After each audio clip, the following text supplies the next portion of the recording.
اعوذ باللہ من الشیطان الرجیم، بسم اللہ الرحمن الرحیم۔ السلام علیکم، امید ہے آپ سب خیریت سے ہوں گے۔ تو اس وقت ہم سورہ بقرہ کا ترجمہ اور اس کی تفسیر پڑھ رہے ہیں۔ صرف اور صرف خدا کے احکامات اور خدا کے بتائے ہوئے اصولی وہ علم ہے جو ہمیں دنیا اور دین اور آخرت جو سب میں ہماری رہنمائی کرتے ہیں،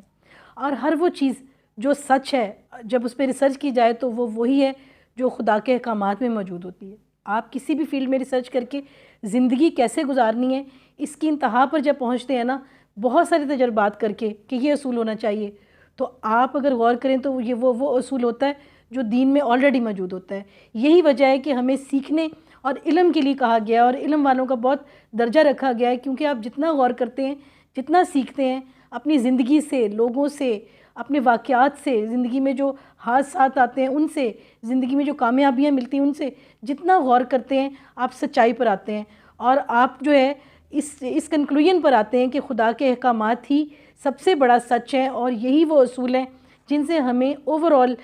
سکسیس ملتی ہے، جس سے دین بھی رہتا جاتا ہے اور دنیا بھی رہ جاتی ہے، جس سے لوگ بھی خوش ہو جاتے ہیں،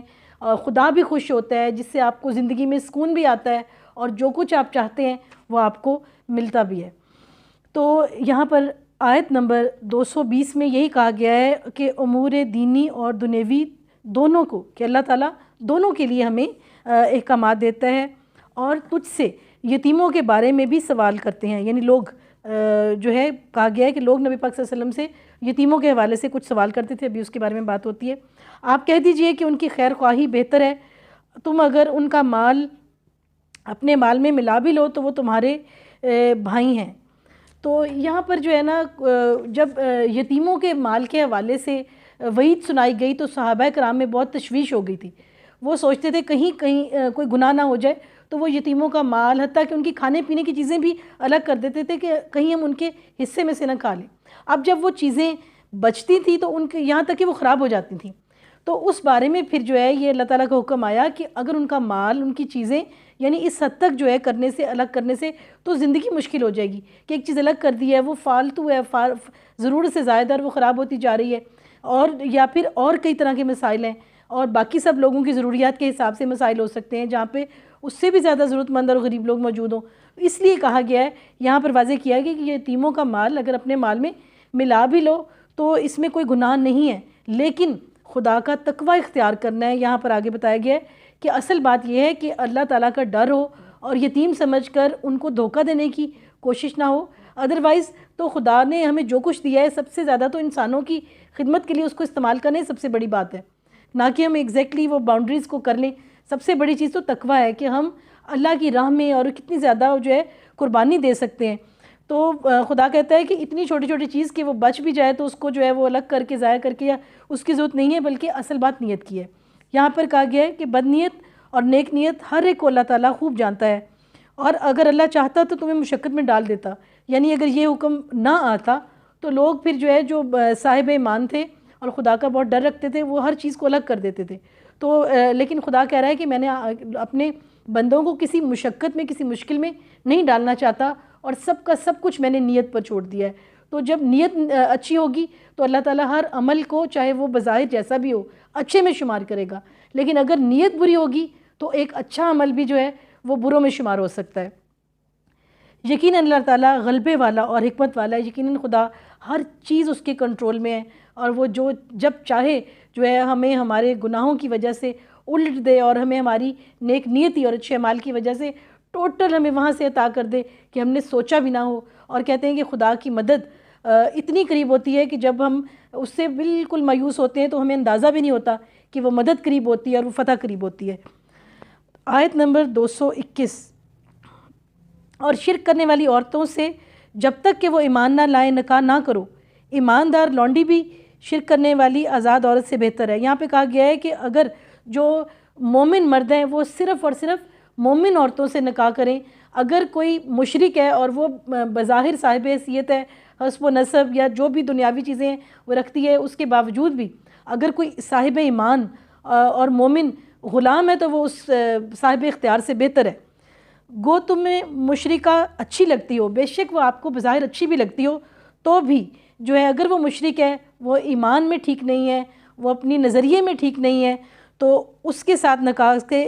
سختی سے منع کیا گیا ہے، اور نہ شرک کرنے والے مردوں کے نکاح میں اپنی عورتوں کو دو جب تک کہ وہ ایمان نہ لائیں۔ اسی طرح جو مشرک مرد ہیں، ایماندار عورتوں کی ان کے ساتھ نکاح نہ کرو۔ مشرک اور مومن کا ممنوع کیا گیا ہے مکمل طور پر، اور کہا گیا ہے کہ جو ہے ایماندار غلام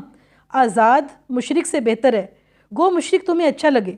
تو ایسا کوئی مشرک بظاہر اچھا بھی لگتا ہو تو بھی ایماندار جو ہے نا وہ بے شک غلام کے سٹیٹس پہ ہے، لیکن وہ صاحب ایمان صاحب کردار ہے، اور وہ جو ہے وہ اس سے بہتر ہے، کیونکہ اس کی وجہ بتائی گئی ہے۔ یہ لوگ جہنم کی طرف بلاتے ہیں اور اللہ جنت کی طرف، کیونکہ جو مشرک ہے اور مومن کا اگر جوڑ ہو جاتا ہے تو وہ یقیناً جو ہے جو مشرک ہے وہ اس کو بھی اسی طرف بلائے گا، اور اس سے آپ ٹوٹل جو ہے آپ غلط راستے پر جانے کے چانسز بہت ہی زیادہ ہو جاتے ہیں۔ اور اللہ یقیناً انسان کو اچھائی کی طرف بلاتا ہے، جنت کی طرف بلاتا ہے، پازیٹیو سائڈ پہ بلاتا ہے، کامیابی کی طرف بلاتا ہے۔ وہ اپنی آیتیں لوگوں کے لیے بیان فرما رہا ہے تاکہ وہ نصیحت حاصل کریں۔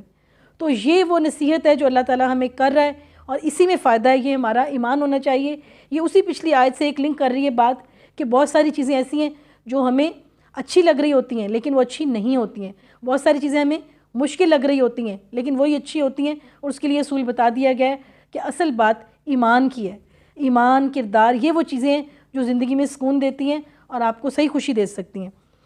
آپ سے حیض کے بارے میں سوال کرتے ہیں، کہہ دو کہ وہ ناپاکی ہے، حالت حیض میں عورتوں سے الگ رہو، اور جب تک وہ پاک نہ ہو جائیں ان کے قریب نہ جاؤ۔ ہاں، جب وہ پاک ہو جائیں تو ان کے پاس جاؤ جہاں سے اللہ نے تمہیں اجازت دی ہے، یعنی قوم لوط والی برائی یا اس طرح کی چیزوں کو اپنے اندر شامل نہ کرو۔ اللہ توبہ کرنے والوں اور پاک رہنے والوں کو پسند کرتا ہے۔ آیت نمبر 223، تمہاری بیویاں تمہاری کھیتیاں ہیں، اپنی کھیتیوں میں جس طرح چاہو آؤ،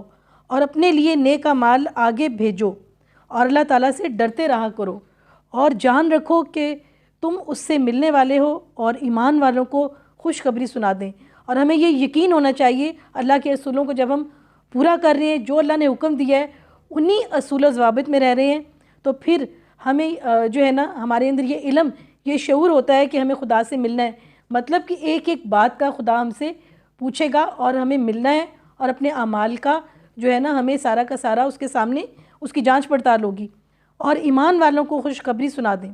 اور جو لوگ اللہ کی آیتوں پر، اس کے حکم پر ایمان لاتے ہیں، اس کے اوپر عمل کرتے ہیں، ان لوگوں کے لیے اللہ کہہ رہا ہے ان کو خوشخبری سنا دیں کہ ان کو اس کا اجر دیا جائے گا، اور ان کو بے شمار جنت میں نعمتیں عطا کی جائیں گی، درجات دیے جائیں گے، دنیا میں بھی ان کے لیے کامیابی اور بہتری ہے، اور آخرت میں بھی ان کو کامیابی ملے گی۔ اوکے، انشاءاللہ نیکسٹ آپ سے ملاقات ہوگی۔ اللہ حافظ۔